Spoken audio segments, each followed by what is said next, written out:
welcome to my channel. Today we'll be talking on EC2.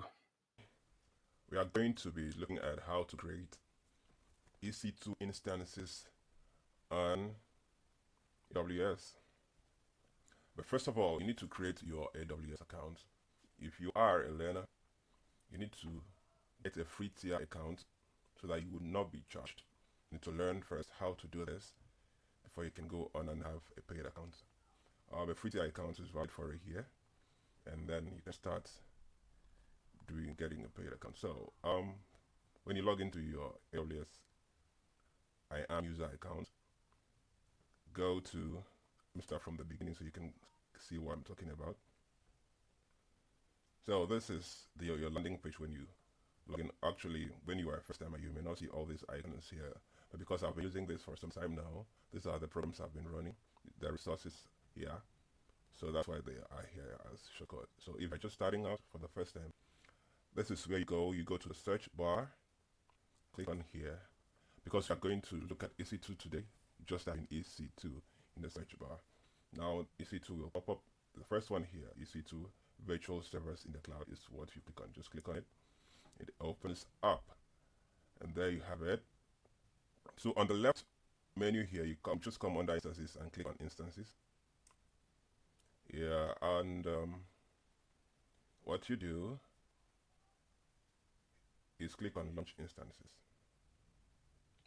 When you click on launch instances, this comes up.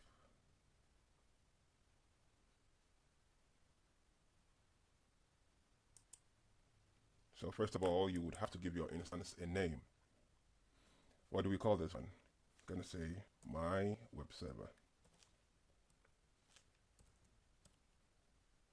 That's my web EC2. Yeah. Now you have to choose your Amazon machine image. You have to choose your Amazon machine image. So we have a lot of them here. We have the Amazon Linux, the Mac OS, Ubuntu, Windows, Red Hat. So it's a Linux. You have lots of them here. If you browse here, you have more options. Now this Amazon Linux AMI that we've selected. This is the information about it. If you click on this drop down menu, you get to see other options. So we go down, scroll down.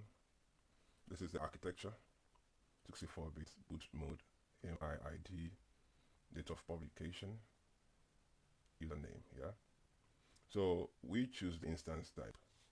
I'm choosing the T2.micro for this one because this is a free tier account I'm using. So the T2.micro is free tier eligible. Now, if you are starting out for the first time, you may not have a keeper. Keeper is like a password, if I say so. So because if you want to SSH or log into your instance remotely, you would need the keeper. So if you have been doing it for some time and you have keepers stored away, all you have to do is just click on the drop down menu here, and then you choose from. Now, as you can see, I have some here, but because I want you to know how to create a keeper, I'll just go to the create keeper option and click on this. Yeah. Now, the keeper type, remember, should be RSA. Yeah. But before you do that, give your keeper a name. So just click here and give your keeper a name, any name. I'll just say my web EC2.